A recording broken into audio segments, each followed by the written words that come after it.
আসসালামু আলাইকুম। এমবিএ বাংলা ভার্সনের শিক্ষার্থী কেমন আছেন আপনারা? আমরা দেখব বাংলাদেশ উন্মুক্ত বিশ্ববিদ্যালয়ে এমবিএ বাংলা ভার্সন এর আন্ডারে যারা শিক্ষার্থী আছেন তারা অ্যাসাইনমেন্ট কিভাবে তৈরি করেন, আমরা কিভাবে তৈরি করি তার একটা কম্বিনেশন একটু দেখিয়ে দেবো আপনাদেরকে। আসেন পরিচিত হই অ্যাসাইনমেন্ট কিভাবে আমরা তৈরি করছি।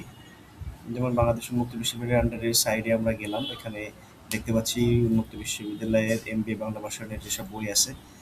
যাই হোক, আমরা অ্যাসাইনমেন্ট তৈরি করি কিভাবে, আমাদের ফাইলে চলে গেলাম। আমরা এখন দেখি আমরা কিভাবে ইতিপূর্বে যত অ্যাসাইনমেন্ট আছে, যত ব্যাচ চলেছে, এটা 11তম ব্যাচ চলছে। তো 10ম ব্যাচে আমরা অ্যাসাইনমেন্ট তৈরি করেছিলাম। এই যে সেই ফাইলে ঢুকলাম। তো যত ব্যাচ আছে সব ব্যাচে অ্যাসাইনমেন্ট আমরা করেছি। এটা লাস্ট দশম ব্যাচ। 10ম ব্যাচের একটা ফাইলে আমরা ঢুকে গেছি। এটা দেখতে পাচ্ছি, দেখেন কভার পেজটা আমরা এভাবে তৈরি করি। এক একজনের জন্য এক এক রকম ডিজাইন তৈরি করি, যাতে কারোরটার সাথে কারোর মিলে না যায়। এই জন্য আলাদা আলাদা, সবার কভার পেজ আলাদা, সবার একদম টোটাল। আমাদের সাজানোর ডেকোরেশনটা আমরা এইভাবে সাজাই। একটু মার্জিন দেওয়া থাকে, একটু লেখার লেআউট এবং লেখার ফন্ট, যেখানে যে ক্রাইটেরিয়া আছে, যেখানে যেভাবে থাকবে ঠিক সেখানে আমরা সেভাবে রাখি।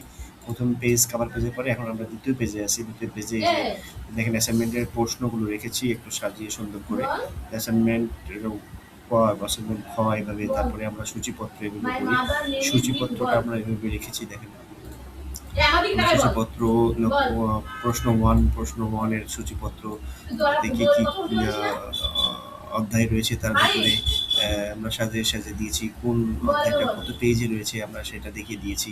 অ্যাসাইনমেন্ট ওয়ানের ক, অ্যাসাইনমেন্ট ওয়ানের খ, এভাবে। আবার অ্যাসাইনমেন্ট টু এর ক, অ্যাসাইনমেন্ট খ, প্রশ্নের উত্তর এভাবে সুন্দর করে সাজিয়ে দিয়েছি আমরা। প্রত্যেকটা অ্যাসাইনমেন্টের উত্তর আমরা গঠনমূলকভাবে এত সুন্দরভাবে সাজিয়েছি যা স্যাররা সত্যি পড়লে মানে প্রশংসা করবেন যে তুমি আসলে অনেক সুন্দরভাবে করতে পেরেছো।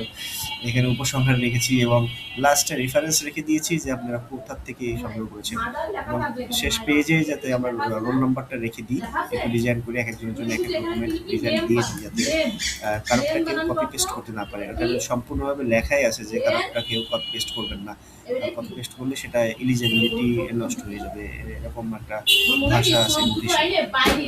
তো এই জন্য আমরা রোল নাম্বারটা লিখে দিই যাতে একজন নিয়ে কি করে ওইটা হচ্ছে তার ফটোকপি করে চালিয়ে দেয়।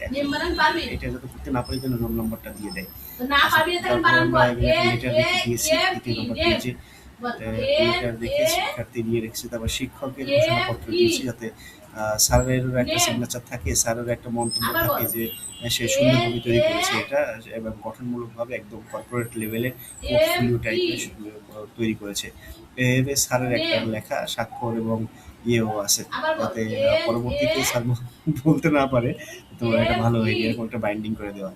প্রশ্নটা দেখেন সাজানো হয়েছে, পয়েন্ট আকারে বোল্ড করে করে দেওয়া আছে।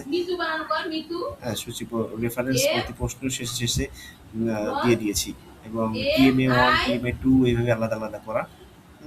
সাবজেক্ট একটাই, একটা সাবজেক্টের জন্য একটা সাবজেক্টের জন্য একটা অ্যাসাইনমেন্ট। এটা আলাদা আলাদা করে ভাগ করলে এটা ভুল হবে, আলাদা আলাদা করে অনেকে ভাগ করে এটা ভাগ করার দরকার নাই। যেটা হয় কি, 5টা সাবজেক্ট আমি যদি অ্যাসাইনমেন্ট ওয়ান, অ্যাসাইনমেন্ট টু যদি এভাবে করেন, তাহলে আপনি 10টা অ্যাসাইনমেন্ট করতে হবে। 10টা অ্যাসাইনমেন্টে সংগ্রহ করে রাখা শর্ট। ইতিপূর্বে অনেক ধরনের ইনসিডেন্ট হয়েছে, অনেক শিক্ষার্থী অ্যাসাইনমেন্ট হারিয়ে গেছে। হারিয়ে যাওয়ার জন্য যদি আপনার একটা অ্যাসাইনমেন্ট কপি এদিক ওদিক হয়ে যায়, তখন কিন্তু আপনার আর সেই সাবজেক্টের মার্ক আসবে না। অতএব আপনি সবসময় চেষ্টা করবেন যে যত সংক্ষেপে করা যায়, যত শর্টকাট করা যায়।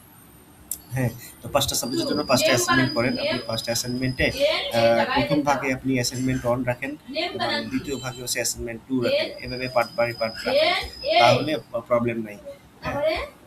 অ্যাসাইনমেন্টটা সব সময় একটু চেষ্টা করবেন সুন্দর স্মার্টলি ভাবে সাজানোর জন্য, তাহলে কিন্তু মার্ক ভালো পাবেন। আর করে হরিবোল টাইপের যদি করে দেন, যেমন তেমন র্যান্ডামলি যদি করেন, অর্ডিনারি, তাহলে কিন্তু খুব একটা ভালো মার্ক পাবেন না।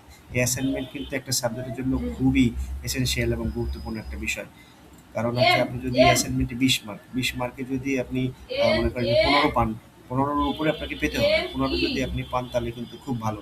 15, 18 পর্যন্ত অনেক সময় স্যার যদি পছন্দ হয় তাহলে স্যার কিন্তু 20ও দিয়ে দেয়। তো 20 যদি আপনাকে দিয়ে দেয় তাহলে রিটার্নে আর থাকবে আপনার 80 মার্ক।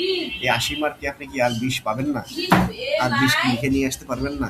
তাহলে আর 20 যদি লিখে নিয়ে আসতে পারেন তাহলে কিন্তু আপনার 40 হয়ে গেল। এই 40 মার্কে কিন্তু পাস মার্ক আপনার। ঠিক আছে? অতএব আপনি কি অ্যাসাইনমেন্ট খুব সুন্দর করে দিতে হবে। এটা আপনি যত সুন্দর করে দিবেন তত ভালো মার্ক পাবেন। স্যার দেখে যদি মুগ্ধ হয় তাহলে কিন্তু আপনাকে সুন্দর মার্ক দিবে। আর যদি এলোমেলো একদম শর্টকাট বলছি তার মানে এই না খুব শর্টকাট দিয়ে দিলেন, 4-5 পাতার ভিতরে দিয়ে দিলেন তাহলে কিন্তু ভাই হবে না। হ্যাঁ, আপনাকে কমপক্ষে 20 পেজ 15-20 পেজ তৈরি করে দিতে হবে। যদি অনেক সময় 4টা প্রশ্ন থাকে, 4টা প্রশ্ন থাকলে আপনি দেখা যাচ্ছে 4 5 20-20টা পেজ দিয়ে দিতে পারবেন। কারণ আমরা দুটো লেটার দিয়ে দিয়েছি, সূচিপত্র দিয়ে দিয়েছি, হ্যাঁ, তারপর রেফারেন্স দিয়ে দিয়েছি। এতে বললে 4টা প্রশ্ন 4টা পেজ হয়ে যায়। আর 16টা পেজ যদি আপনি ভর্ট করতে পারেন তাহলে 20টা পেজ হলে একদম স্ট্যান্ডার্ড টাইপের হয়। আর যদি আপনি মনে করেন যে দুটো প্রশ্ন থাকে তখন আপনাকে একটু টাফ হয়ে যায় 20টা পেজ করা। পড়লে তো 100 পেজ 200 পেজও করা যায়, কিন্তু অত আহামরি দরকার নেই। আপনি কমপক্ষে 20টা পেজ যদি করতে পারেন তাহলে আলহামদুলিল্লাহ ভালো। হ্যাঁ, এভাবে করার চেষ্টা করবেন। আমরা এভাবে সবাইকে সার্ভিস দিয়ে থাকি। যদি কেউ আমাদের কাছে সার্ভিস নিতে চান তাহলে আমাদের সাথে যোগাযোগ করতে পারেন। ধন্যবাদ সকলকে। আসসালামু আলাইকুম। আমাদের নাম্বার আমরা মেসেজে দিয়ে দেবো। তারপর একটু বলে দিই 01914656236। তার মানে নাম্বার হচ্ছে 01914656236। আপনারা হোয়াটসঅ্যাপে ফোন দিতে পারেন এবং যে কোনো সময় আমাদের সঙ্গে কথা বলতে পারেন। ধন্যবাদ সকলকে। আসসালামু আলাইকুম।